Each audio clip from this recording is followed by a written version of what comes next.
Okay, welcome back. First thing I'm going to do is show you a tool that I use at my desk all the time. And it's a little magnet that extends.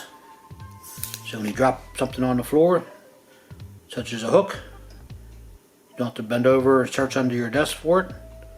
If you can't find it right away, I just normally just sweep over the area that I've seen it drop at and normally just pick it up. So I use this all the time. Just want to show you. It's got this at Harbor Freight, I do believe, for cheap. Had it for years, but there it is. Alright, hook I have in the vise is a size 4 streamer hook, and the lead I'm going to use is 030 to 10 wraps. The reason I want to show you this fly is this product that I got at Orvis a couple weeks ago. Bought a coat online. It came in too big and I wanted to exchange it, so I went down there. Seeing this, I thought it was peacock colored. Got home, the package says black. Maybe I'm colorblind, but that's definitely peacock to me. So I want to tie it up on film, see how it looks, and that way you can decide for yourself. If you need to order this online, you can see that it's not probably going to come in black. Alright, start the thread on. The anvil 210 right in front of the lead, which is about the midway point of the hook.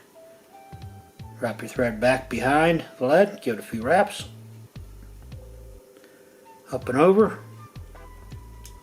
Take your thread back to behind the lead, cut away your tag in, wrap it back to the top of the bend of the hook. First we're going to add some strung marabou.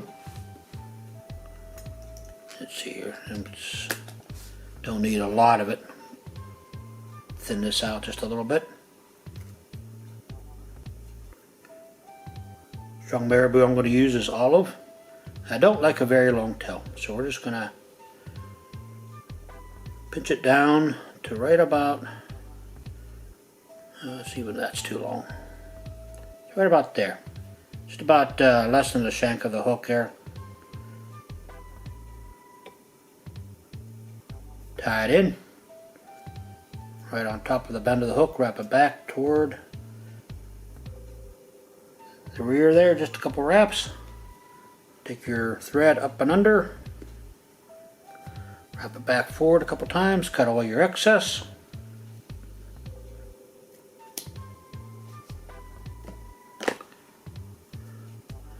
First we're going to add some of this crystal flash. This crystal flash that I'm going to tie in is a sort of a pearlescent. It's got a little green hue to it. I like using this when I'm tying in the hollow buggers. So take it up under the thread. I like to pull the first section to the length of the tail. Give it a wrap or two. And don't cut your thread on the point of the hook. Bend over the remaining toward the other side. Pull it straight back to the base of the tail. Cut away your excess. And now you have some crystal flash on either side.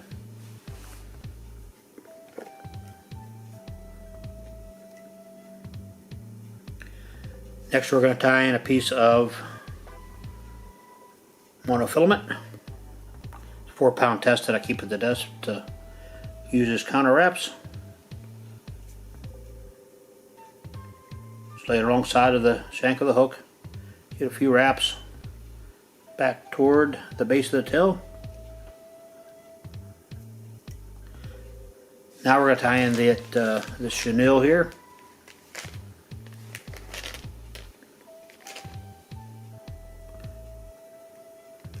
Just lay it right up against the shank of the hook again.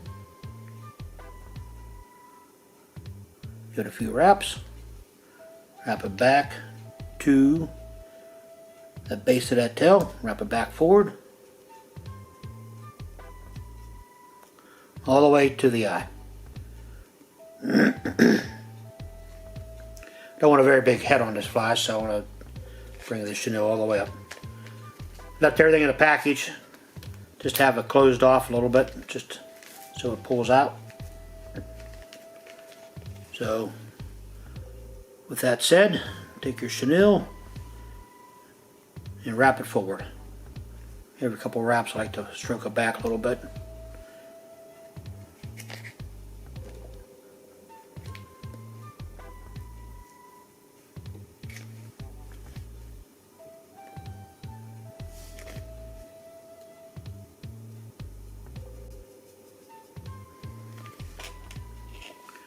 All the way to the front, right behind the eye, leaving yourself enough room to tie it off.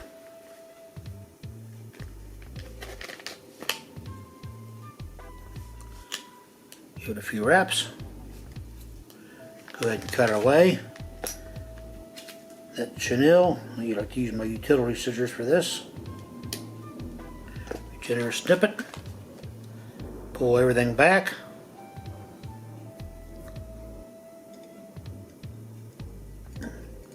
Tie off behind the eye.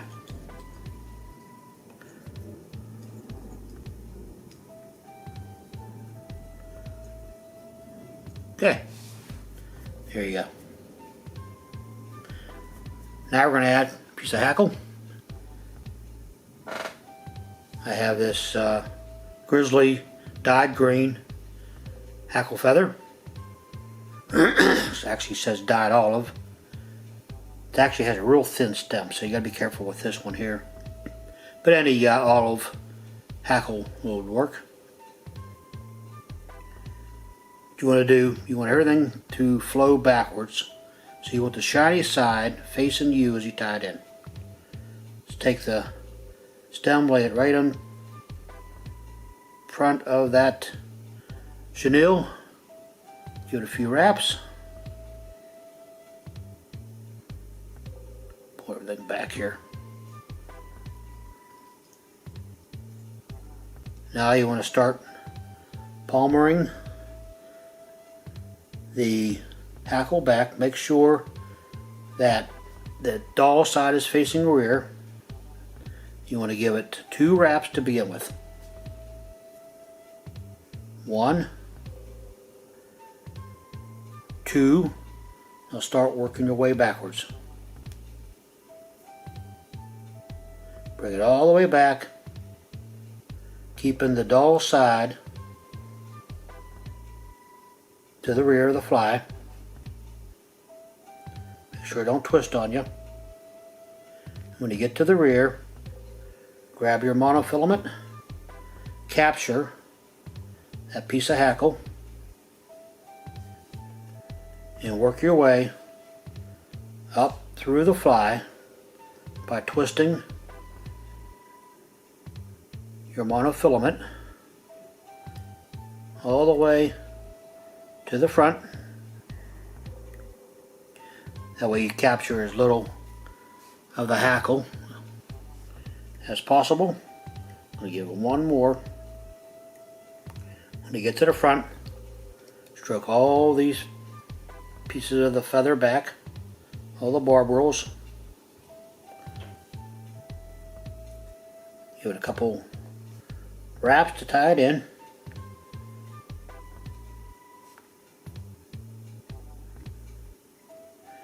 Cut away your piece of monofilament. Cut away that piece of stem.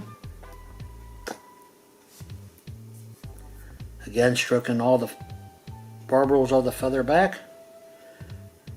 Go ahead and build yourself up a little head here.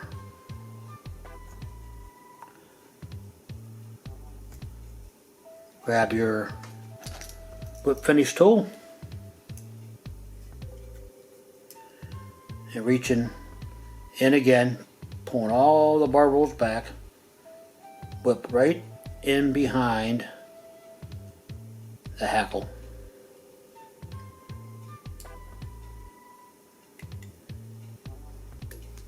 Pull it tight, cut away your thread.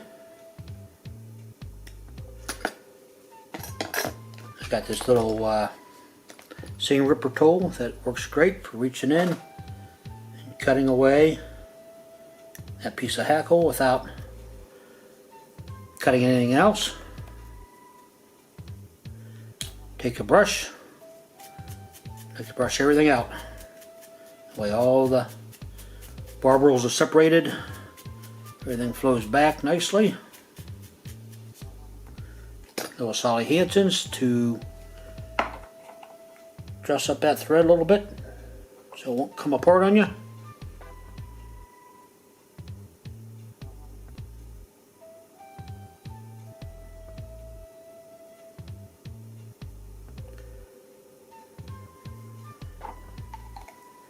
Make sure that eye is nice and clean. See, I got this piece of Hackle that I've been using here.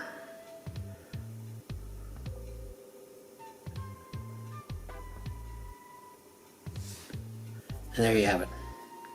Got yourself an olive woolly bugger tied with this, it says black chenille. You can see for yourself that I think is rather peacock. So if you order online and you think you're going to get black, this is the color you're going to get. So, alright, hope you liked the video. If you do, give me a subscribe, give me a like, and go tie yourself up one. Take it fishing. Let me know how you do. Alright, cheers. Stay safe. See you next time.